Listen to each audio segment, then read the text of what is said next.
예, 우리 어제 성탄절을 지냈죠? 네. 예수님께서 이 땅에 오셨다고, 성탄절을 축하하는데 이 땅에 왜 오셨어요? 죽으러 오셨잖아요. 그러게요. 그러니까 죽으러 오신 거예요. 예수님이 이 땅에 오셨는데 오신 목적이 죽으러 오신 거예요. 그래서 우리를 죄에서 구원하시기 위해서 죽으러 오셨단 말이에요. 그러니까 인생에서 가장 중요한 거는 생일이 아니라 죽는 날이에요. 죽는 날.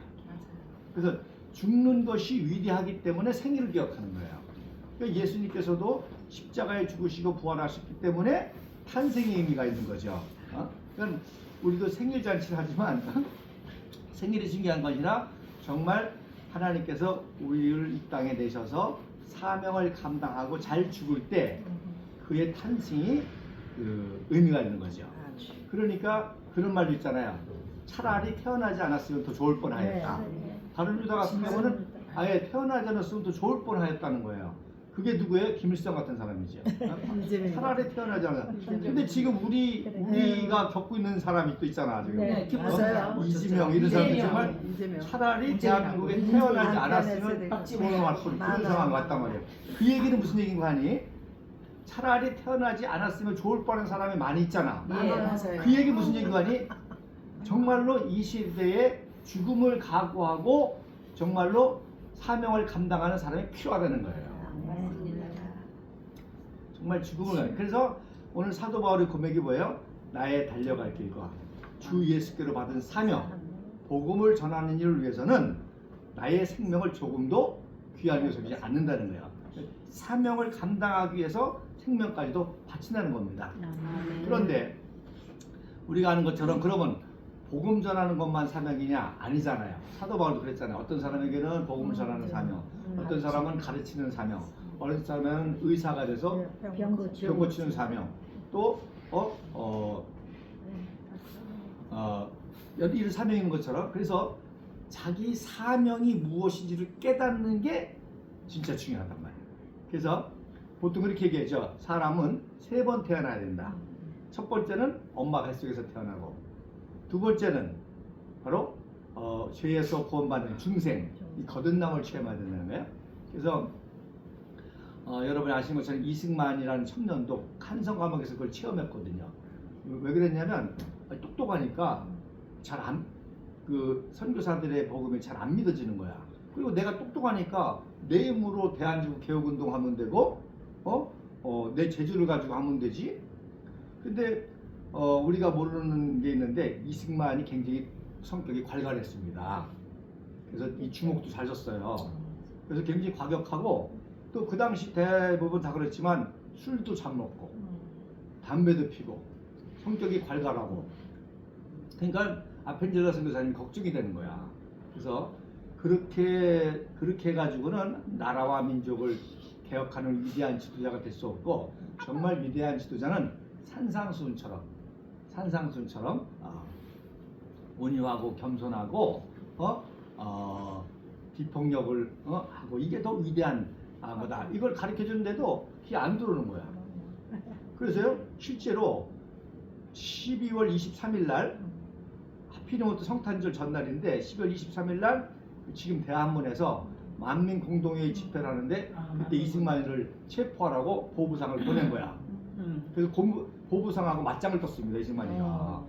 그래서 막 치고받고 싸우는데 뭐 보부상도 그 당시 뭐 보부상이지만 이게 전국을 돌아다니면서 장사하는 사람이기 때문에 거의 깡패 수준이에요.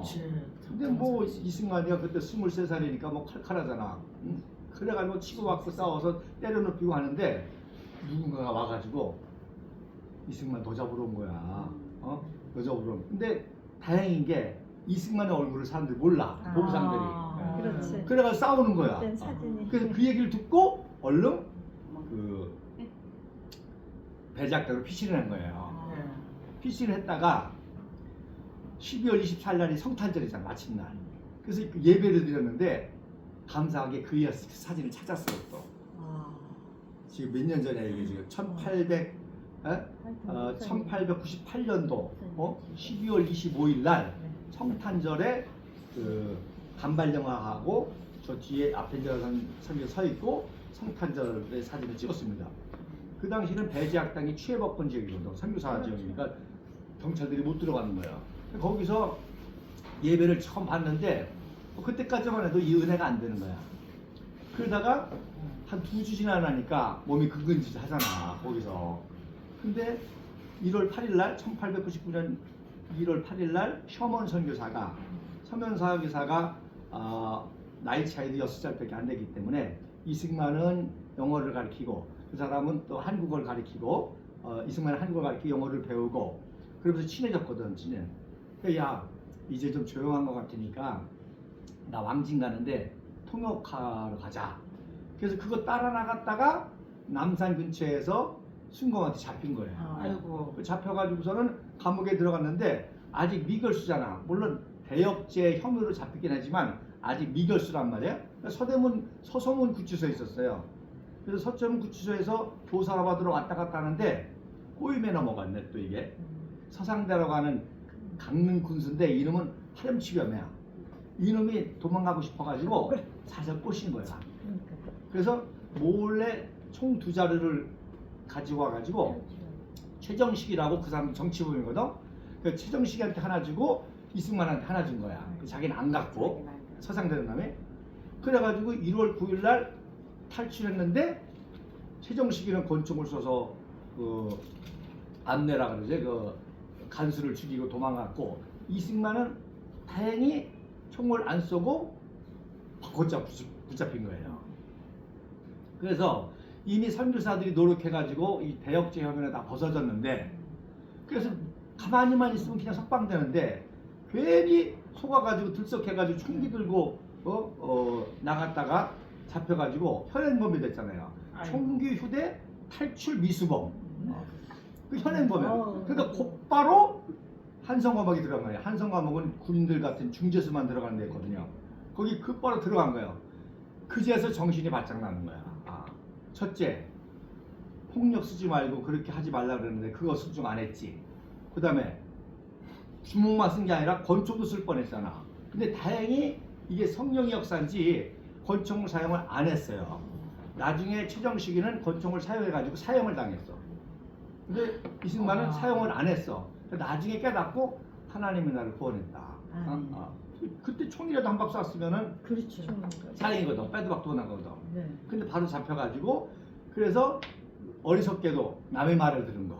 선교사 말 안 듣고 남의 말 어리석은 말 듣는 거. 그때 이제 그제서 깨닫고 이제 회개를 하고 이제 죄사함을 체험한 거죠. 그래서 선교사님이 그 당시 쪽복음이라 그랬거든. 네. 마태, 마가, 누가. 맞아요. 그래서 쪽복음을 배제학당에 받았는데도 안 읽고 집에다가 팽개쳐 두고 있었다고. 근데 성경이 얼마나 읽고 싶겠어. 그런 체험을 하니까. 그래서 몰래 그거 있는 가지고 와가지고 읽은 거예요. 어디서 또 은혜 받았냐? 요한일서 1장 9절. 하나님은 미쁘사 누구든지 자기 죄를 사하면 용서할 것이요. 그 말씀에 은혜를 받고. 그러니까 성경 전체를 읽고 싶잖아요. 근데 그때는 성경 전체가 번역이 안 됐을 때야. 그때 마침 인도의 YMC 선교사가 인도에서 선교하다가 미국에 와서 결혼을 하고 신혼여행을 조선을 거쳐서 간 거야. 조선에 온 길에 이승만의 얘기를 듣고 영어 성경을 준 거지. 그래서 그 영어 성경을 받고 고마우니까 이승만은 쪽복음을 에디한테 줬지. 그리고 자기 영어 성경 갖고. 놀라운 거는요, 이 에디 선교사가 1956년도 이승만 대통령이 3대 대통령 당선됐을 때 그때 방문해가지고 그 쪽복음을 돌려줍니다. 보관하고 있다가. 그래서 어쨌든 그때 회심을 체험한 거, 회심을. 자, 그런데 세 번째 탄생은 뭐예요? 단순히 이제 내가 죄사함 받고 천국 가는 그런 믿음뿐만 아니라 그러면 남은 인생을 어떻게 살 거냐? 사명을 깨달아야지. 사명을. 그래서 이승만은 자기는 이제 선교사들이 기도한 것처럼 이 한반도에 우리 한민족을 위해서 미국과 같은 나라를 세워야 되겠다. 자유민주주의 대한민국 이런 나라를 미국과 같은 선교국을 만들겠다. 그게 이제 사명이 된 거예요. 그래서 감옥에서 쓴 독립정신이라는 책을 보면 마지막 결론이 뭐냐? 마지막 결론이 독립 마지막 결론이 우리가 다 이 교로서 이 기독교로서 정신을 가지고 서로 다른 사람을 사랑하고 서로 다른 사람을 돌보고 그래서 자기 욕심 부리지 말고 해서 미국과 영국과 같은 나라를 만들고 천국에서 다시 만나자. 이게 결론이에요. 천국에서 다시 만나자. 미국과 영국과 같은 나라를 만들고 천국에서 다시 만나자. 그래서 세 번째, 내 사명이 뭔지를 깨닫는 것. 그 사명을 따라서 일평생 생명을 걸고 사는 인생이 진짜 중요한 인생인 거예요. 그래서 다시 오늘날 시대 상황으로 돌아가면 여러분이 걱정하신 것처럼 정말 차라리 태어나지 않았으면 좋을 뻔한 놈들이 왜 이렇게 많은지. 진짜 많아요. 그러니까 그런 사람 있다고 한탄하지 말고 정말 이런 어려운 상황을 구원하기 위해서 생명을 걸고 사명을 감당할 사람을 우리가 찾고 그런 사람을 지지하고 그런 사람을 도와주고 그런 사람과 함께하고 내 자신도 그런 사명을 깨달아야 되는 거예요. 그런 사명이 있는 사람도 필요하고 그런 사명을 도와주는 사람도 사명이지. 그런 사람에서 기도하는 것도 사명이고. 그래서 이런 사명적 인생을 살아가는 것. 그래서 이승만 박사가 1954년도 미국 국빈 방문을 해가지고 8월 1일날 주일날 파운드리 감리교회라고 이승만이 워싱턴에 있을 때 다니던 교회가 있어요. 파운드리 교회. 참 이승만이라는 분은 하나님께서 참 어떻게 이렇게 임명을 구성해 주셨는지 그 파운드리 감리교회의 담임 목사 해리브스 목사가 미국 의회 상원 원목이야. 상원 원목. 그 상원 원목은 대단합니다. 그렇죠. 트루먼 대통령, 아이젠하워 대통령을 이렇게 만나게 해줄 수 있는 사람이야. 그런 사람의 도움을 받으니까 참 이렇게 건국과 구국의 큰 역사를 이뤘지. 그래서 그 교회에 초청을 받아가지고 설교를 할 때 뭐라고 그랬냐면 이 말씀을 한 거예요. 예, 나의 달력의 글과 주 예수께서 받은 사명. 내 사명은 우리나라를 이렇게 미국 같은 나라로 만드는 그 사명인데 이 사명을 감당하다가 세상 사람들로부터 듣는 소리는 자기는 관심이 없다는 거예요. 하늘나라 가서 하나님한테 칭찬만 받으면 돼요. 아멘. 그러니까 이 이승만을 독재자라는 말을 누가 제일 먼저 했냐면요. 놀라운 거는 1951년도에 김성수 부통령이 처음으로 했어요. 독재자라는 말을. 자, 6.25 전쟁 때 51년도에 늘 말씀드린 것처럼 국회에서 지금 국회 독재랑 똑같이 내각제를 하려고 했단 말이에요. 전쟁에 내각제를 하려고. 그런데 이승만 박사 이건 안 되잖아. 지금 전쟁 그걸 막으니까 김성수가 그때 부통령이었거든. 또 이시영이가 부통령이었다가 이시영이 그 유명한 그 민방위 사건 그걸로 이제 그만두고 김성수가 부통령이 됐거든요. 근데 김성수도 부통령이 됐으면은 대통령 편을 들어야 되는데 야당 편을 들면서 김성수가 처음으로 그때 이승만 대통령 독재자라는 그렇게 말을 한 거야. 그때부터 독재자라는 말이 생긴 거예요. 그래서 이승만 대통령은 이걸 막기 위해서 그래서 이제 발치견이라고 그 유명한 이제 대통령 직선제를 하고 또 상하양원제를 하려고 이런 개원으로 그 난관을 타결했던 거죠. 그러니까 이런 과정을 들으면서 이승만 박사가 얼마나 많은 조롱과 멸시와 독재자 어떤 의미에서 지도자에게 가장 모독은 독재자라는 거죠. 그렇죠. 그러니까 조원진 보고 독재자 그러는 거는 그만큼 훌륭하다는 거야. 아무나 독재자가 안 해. 이승만 대통령 같이 훌륭한 사람한테 깔 게 없으니까 독재자 그러는 거지. 박정희 대통령 마찬가지죠. 박정희 대통령은 비슷한 말 다른 말로 했지. 내 무덤에 침을 뱉어라. 이게 뭐야? 내 무덤에 침을 내가 한 일이 사람에게 뭐 잘 보이게 아니라 정말 나라와 민족을 위한 거기 때문에 나중에 이게 잘못됐으면 침 뱉으라는 거야. 네, 맞아요. 근데 잘못된 게 그러니까 무슨 얘기야? 평생 일점 한 점의 사심도 없이 한 점의 사심도 없이 나라와 민족을 위해서 헌신했다는 거죠. 네. 그래서 훌륭하다. 이런 가까이 있었던 분들의 얘기를 또 이렇게 많이 듣게 해주십니다. 그래서 제가 그 가끔 말했지만 그 박정희 대통령이 이미 혁명 때부터 사회 각 분야의 전문 청년들을 데려다가 키운 거예요. 그래서 통일교 얘기 나오잖아요. 이번에 대구에 동대구역에다가 동상 세웠는데 네. 그 동상이 뭐냐면 그걸 볕단을 들고 있는 거예요. 치우라고. 볕단을. 네. 볕단을 그게 이렇게 찍- 1965년도 네. 9월 30일 날 사진이야. 아, 어떻게? 그래서 사진인데 그 볕단 사진이거든. 그 유명한 게 이제 통일벼를 개발해 가지고 우리 먹을거리를 해결했잖아요. 근데 그 통일벼를 맺는 게 누구냐? 노화살이란 청년입니다. 사회치 활동을 잘하는 청년에게 맡겨서 통일교배를 개발하고, 그래서 통일벼로 승산하는데 밥이 맛이 없어. 맞아요. 그래서 만든 게 악기발이. 네. 그래서 악기발을. 악기발이. 그래서 이 청년을 또 만나게 주셨어 하나님이. 아, 네. 그래서 이 청년이 박정희 대통령을 잘 알아가지고 많은 에피소드를 들려주는데, 한 번은 가뭄이 왔을 때 68년도쯤에 가뭄이 왔을 때 밤에 부르더래. 노화산 청년 부르더래. 그 왜 부르라더니 저 양주 남양주에 가가지고 갈라진 논 틈을 네. 붙잡고 막 울더라는 거야 박정희 대통령이. 아. 우리 민족에게 또 왜 이런 시련을 주십니까? 이게 고립국에 넘어가서 그래서 그 마른 땅을 붙잡고 눈물을 흘리면서 기도하는 모습을 보여주더라는 거지. 네. 그러니까 이승만도 그렇고 박정희도 그렇고 정말 1초도 딴 생각 안 하는 분이 아니야.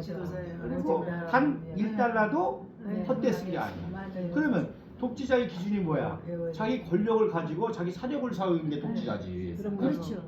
또 어떤 초헌법적인 행동을 했다든지 또 그래가지고 자기 유익을 위해서 했다든지 한 게 독재자지. 그럼요. 근데 이승만, 박정희는 여러분 아는 것처럼 다 헌법에 관련돼 가지고 유신도 기능한 게 아니라 국민투표했잖아.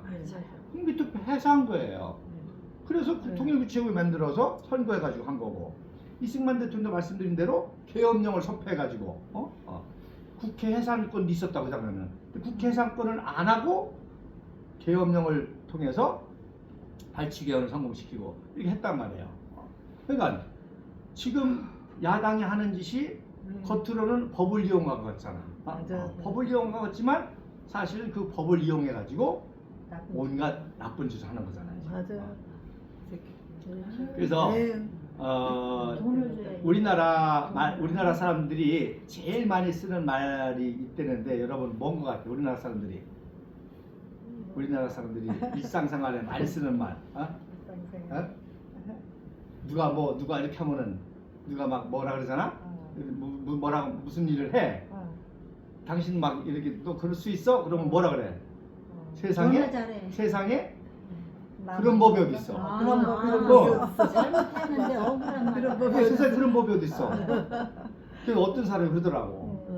전 세계 민족 중에 가장 법에 민감한 민족이 한민족이라는 거야. 왜? 컴퓨터면 세상에 그런 법이 어디 있어? 세상에 그런 법이 없어. 법을 얘기한다는 거지. 그런데 안타깝게도 지금 이루어지고 있는 일이 다 법을 빙자해가지고 법을 이용해서 대통령도 탄핵하고 법을 또 잘못 해석해가지고 법을 이용해서 그래서 법이 무너진 거예요. 그래서 우리는 이미 박근혜 대통령 탄핵 때 그걸 경험했잖아요. 네. 그때 다 법치가 사망했다고. 합법적인 것 같은 것 같지만 다 불법적으로 해가지고 해서 파면한 거 아니에요. 근데 지금은 더하지. 지금은 더하지. 자, 그래서 그러니까 마지막 지금 우리가 그럼에도 불구하고 우리가 희망을 놓지 말아야 될 것은 우리 국민들이 이제 서서히 깨닫기 시작해요. 깨달아야 돼. 그래서 지금 지랄하는 거는 다 골수입니다. 그것들이 다 다 골수들이 사파지. 지랄하는 거야. 대부분 국민들은 지금 다 관망하고 있습니다. 지켜보고 있는 거야. 다. 맞아. 텔레비도 다 아주 보고 있는 거예요. 네. 그래서 보니까 야당은 야당대로 다 골수로 가고 있고 골수야, 이재명 그대로. 우리를 골수로 네. 가고 있고 또 여당은 여당대로 탄핵파가 잡아가지고 해결하지 못하고 하다 보면 결국 정말 이승만 박정희와 같은 이런 지도자가 누군가 세 번째 찾을 데가 없는 거예요. 찾을 데가 네. 찾을 데가 없는 거예요. 아멘. 그래서 이때를 위해서 감사한 게 우리가 조원진 대표님을 같이 한 이유가 이미 그때 조원진 대표가 그런 나라가 멸망하고 법이 무너지는 걸 보고 이 나라를 살려보겠다고 하는 사명을 네. 가졌고 아멘. 그걸 우리가 봤기 때문에 아멘. 우리가 지금까지 함께하는 거란 말입니다. 아멘. 그래서 이런 모든 과정 속에 분명히 우리 국민들이 세상에 저런 법이 어디 있어? 이재명한테 아니 세상에 저런 법이 있어? 저 국회의원 아니 세상에 저런 법이 어디 있어? 이게 살아나게 될 때, 살아나게 될 때 정말로 하나님의 역사가 일어난다는 믿음을 가지고 아멘. 우리가 아멘. 끝까지 아멘. 하나가 되고 뭉쳐야 될 것입니다. 아멘. 아멘. 하나님 역사. 자, 기도합시다.